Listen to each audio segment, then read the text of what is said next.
जय शिवराय. 26/11 आज संविधान दिन. 26/11लाच मुंबईत आतंकवादी हल्ल्यामध्ये शहीद झालेले आपले जवान आणि काही भारतीय नागरिक असतील, बाहेरचे नागरिक असतील, ते सुद्धा त्या हल्ल्यामध्ये ठार झाले. अशा सर्वांना मी भावपूर्ण श्रद्धांजली वाहतो. आणि महाराष्ट्रामध्ये आता नुकत्याच होऊन गेलेल्या विधानसभाच्या निवडणुका, त्या निवडणुकांचा निकाल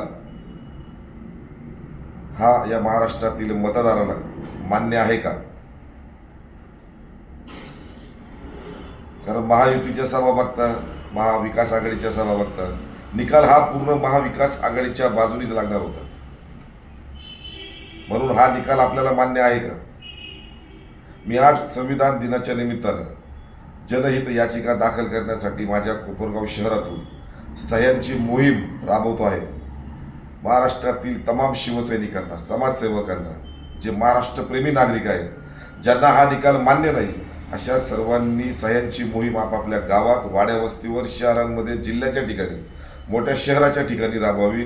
सगळे मिळून आपण असीम सरोदे साहेब जे आहेत, जे वकील आहेत, आपण त्यांना संपर्क साधून सर्व सह्यांची केलेली आपली ही मोहीम त्यांच्याकडे सुपूर्द करू आणि जनहित याचिका महाराष्ट्राच्या वतीनं आपण सुप्रीममध्ये दाखल करू, जेणेकरून EVM मशीन बंद होऊन बॅलेट पेपरवर खऱ्या अर्थानं लोकशाही, त्या बॅलेट पेपरवर शिक्का दिल्यानंच आपलं मत योग्य ठिकाणी, आपल्याला ज्याला मत द्यायचं आहे त्यालाच ते मत बरोबर पोहोचतं.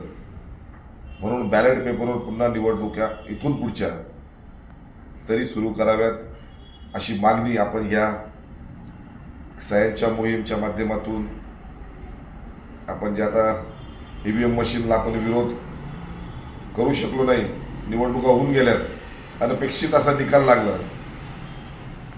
म्हणून महाराष्ट्रातल्या तमाम मतदारांना विनंती करतो, हा निकाल तुमच्या माझ्या मनातला नाही. हा निकाल आपल्या मताच्या विरोधात गेलेला आहे. आपल्या मतांशी प्रतारणा करणारा हा निकाल गेलेला आहे.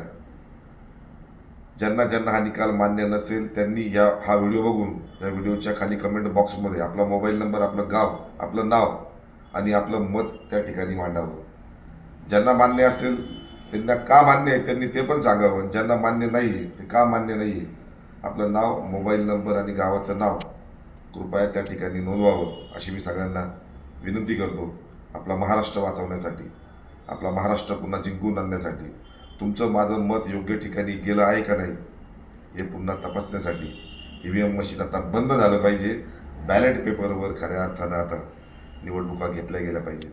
एवढंच मी या व्हिडिओच्या माध्यमातून सांगतो. कळकळीची सगळ्यांना विनंती करतो, मेंबीच्या देठापासून सगळ्यांना मी आवाहन करतो, चला आपला महाराष्ट्र वाचूया. जय हिंद, जय महाराष्ट्र, जय संविधान.